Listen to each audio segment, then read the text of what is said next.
मैं धन्यवाद देती हूँ परमेश्वर पिता का कि उन्होंने हमें और आप सभी को जीवितों में रखा है, क्योंकि बहुत से लोग हैं जो रात को सोए पर नया दिन नहीं देख पाए। पर आज आपको और हमें परमेश्वर ने नया दिन दिखाया, इसलिए परमेश्वर का धन्यवाद। आपने बाइबल में अय्यूब के बारे में बहुत बार पढ़ा होगा, पर आज परमेश्वर ने मुझे इस वचन से जो सिखाया है मैं वो आपको बताना चाहती हूँ। उज देश में अय्यूब नाम का एक व्यक्ति रहता है और हम अय्यूब के बारे में पढ़ते हैं कि वो उस देश का सबसे धनी व्यक्ति है और परमेश्वर ने उसे अपने हर एक आशीषों द्वारा परिपूर्ण किया है कि उसे उसके जीवन में किसी चीज की कमी नहीं है। और ये सब उसे इसलिए परमेश्वर ने दिया क्योंकि वह एक धर्मी व्यक्ति है और वो परमेश्वर के वचनों पर चलने वाला और परमेश्वर का भय मानने वाला व्यक्ति है। और हम जब आगे देखते हैं, दूसरी तरफ यहोवा परमेश्वर के पुत्र उनके सामने उपस्थित होते हैं, वहाँ पर उनके बीच शैतान भी आता है और परमेश्वर शैतान से पूछते हैं, तू कहाँ से आता है? तो शैतान परमेश्वर को उत्तर देता है, पृथ्वी पर इधर उधर घूमते फिरते डोलते डालते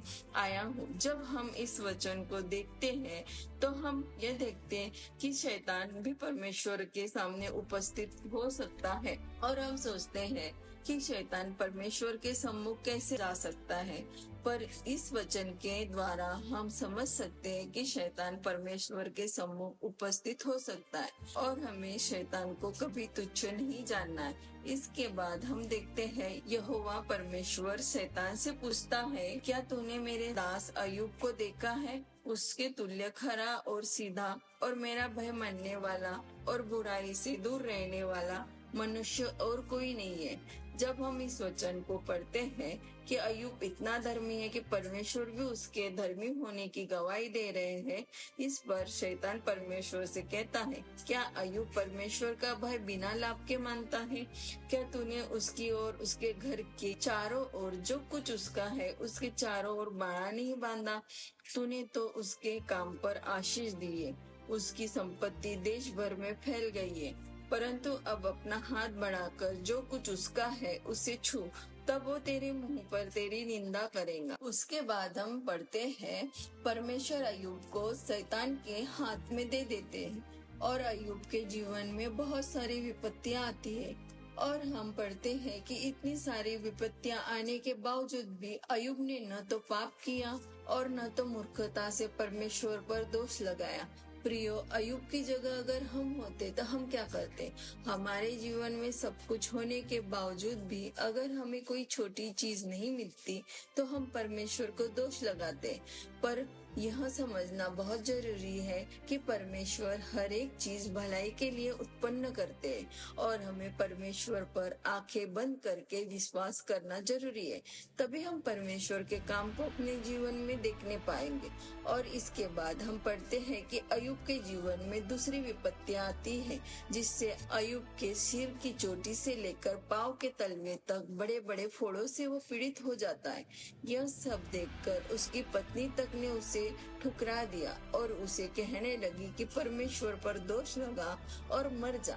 जब हम इस वचन को पढ़ते हैं तो हम समझ सकते हैं कि हम पर जब विपत्तियां आती हैं तो हमारे साथ कोई नहीं रहता सिवाय परमेश्वर के और हम खुद को बहुत बार अकेला महसूस करते। पर हमें ये जानना जरूरी है कि परमेश्वर सब कुछ जानता है और हमेशा परमेश्वर हमारे साथ है और हमें परमेश्वर पर विश्वास करना जरूरी है। और जब हमारे जीवन में विपत्तियां आती हैं तो हमें उन विपत्तियों के बीच में भी परमेश्वर को धन्यवाद देना जरूरी है, क्योंकि वचन कहता है याकूब 1:2-4 तक, हे मेरे भाइयों, जब तुम नाना प्रकार की परीक्षाओं में पड़ो तो इसको पूरे आनंद की बात समझो, यह जानकर कि तुम्हारे विश्वास के परखे जाने से धीरज उत्पन्न होता है। पर धीरज को अपना पूरा काम करने दो कि तुम पूरे और सिद्ध हो जाओ और तुम में किसी बात की घटी ना रहे। परंतु बहुत बार हम इस चीज को नहीं समझते और जब हम नाना प्रकार की परीक्षाओं में पड़ते हैं तो हम परमेश्वर पर दोष लगाते और पाप कर बैठते और हमारी परिस्थिति पहले से और भी बदतर हो जाती है। पर हमें इस चीज को समझना है कि हमारी जो परिस्थिति है वो हमें परखने के लिए है, तो हम पाप नहीं करेंगे और परमेश्वर के दुगने आशीषों को अपने जीवन में देखने पाएंगे। बहुत से लोग यहीं पर गलती कर बैठते हैं। उन्हें वचन पता होने के बावजूद भी वह इन गलतियों को करते हैं और शैतान ने वैसे अय्यूब के जीवन का नाश किया, वैसे ही वो उन लोगों के जीवन को नाश करता है। और बहुत से मसीही लोग यहाँ पर बैकसाइड हो जाते और परमेश्वर को छोड़ देते और परीक्षा में विफल हो जाते। फिर हम आगे पढ़ते हैं। इन सब विपत्तियों का समाचार अय्यूब के दोस्तों के पास पहुंचता है, तो वे यह सोचकर अय्यूब के पास आते हैं कि उसके साथ मिलकर विलाप करेंगे और उसे शांति देंगे। पर दूर से अय्यूब को देखकर रो पड़ते हैं और उसके साथ भूमि पर 7 दिन और 7 रात बैठते हैं। परंतु अय्यूब का दुख बहुत बड़ा है, यह जानकर किसी ने भी उससे एक भी बात नहीं की। प्रियो, वैसे ही हमारे जीवन में बहुत बार ऐसा ही होता है।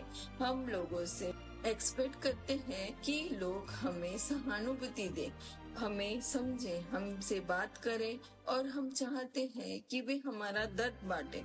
पर बहुत बार हमारे जीवन में ऐसा होता है कि जिन लोगों को हम अपना करीबी समझते वही हमारे विपत्तियों के समय शांत हो जाते।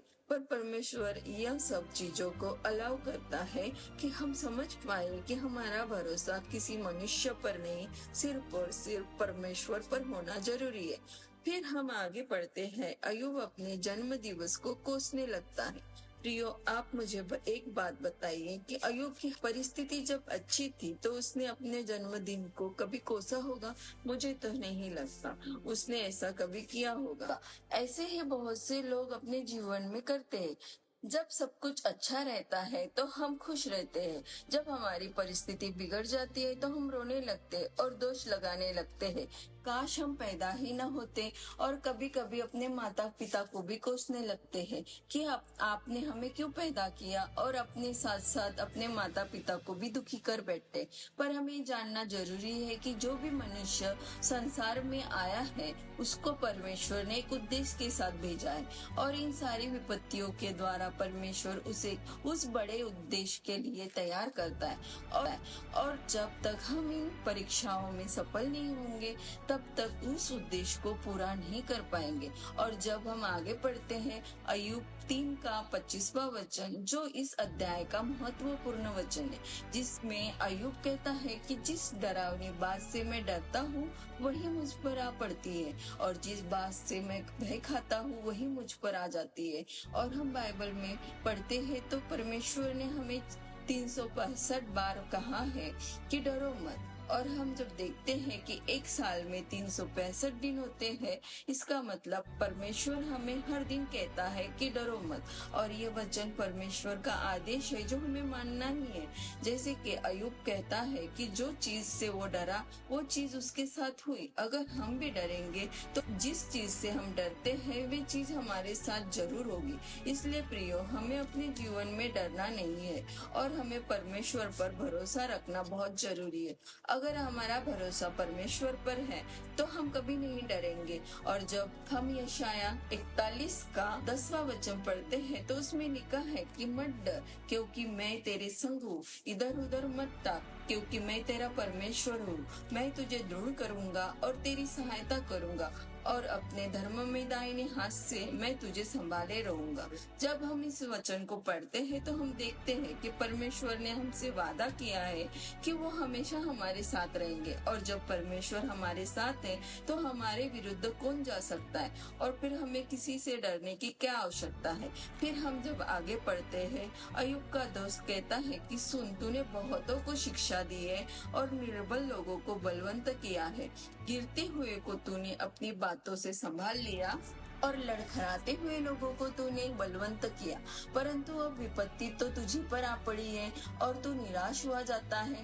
प्रियो, जब हम इस वचन को पढ़ते हैं तो हम समझ सकते हैं कि बहुत बार हमारे साथ में भी ऐसा ही होता है। हम लोगों को मोटिवेट तो करते हैं, उन्हें संभालते हैं, उनके आंसू पोंछते हैं, उनकी मदद करते हैं, पर वही परिस्थिति हम पर आती है तो हम निराश हो जाते हैं और अकेले हो जाते हैं और हमारा व्यवहार भी बदल जाता है। मगर प्रियो, हमें ये समझना जरूरी है, जब हम ऐसा करते हैं तो कहीं ना कहीं परमेश्वर के नाम को खराब करते हैं। परंतु प्रियो, हमें परमेश्वर के नाम की महिमा करनी है। परिस्थिति चाहे कुछ भी हो, हमेशा परमेश्वर के नाम की स्तुति करनी है। और हम जब आगे बढ़ते हैं, अय्यूब वचन में बताता है, परमेश्वर के तुल्य कोई नहीं और हम कोई नहीं होते जो परमेश्वर पर दोष लगाए।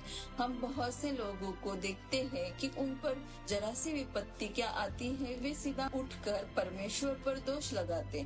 पर ऐसे लोगों से मैं विनती करना चाहती हूँ कि वे अय्यूब का 9वां अध्याय जरूर पढ़े। जब आप उससे पढ़ेंगे तब समझ जाएंगे कि परमेश्वर क्या है। बहुत बार हम लोग अपने जीवन में पाप करते हैं और हम ये सोचते हैं कि परमेश्वर तो हमें माफ कर देगा। परमेश्वर हमारा पिता है, वो हमें दंड नहीं देगा। प्रियो, हमें ये समझना बहुत जरूरी है कि प्रभु यीशु मसीह के द्वारा हमें पापों की क्षमा मिलती तो है, पर जो पाप हमने किए हैं उसका परिणाम हमें भुगतना है।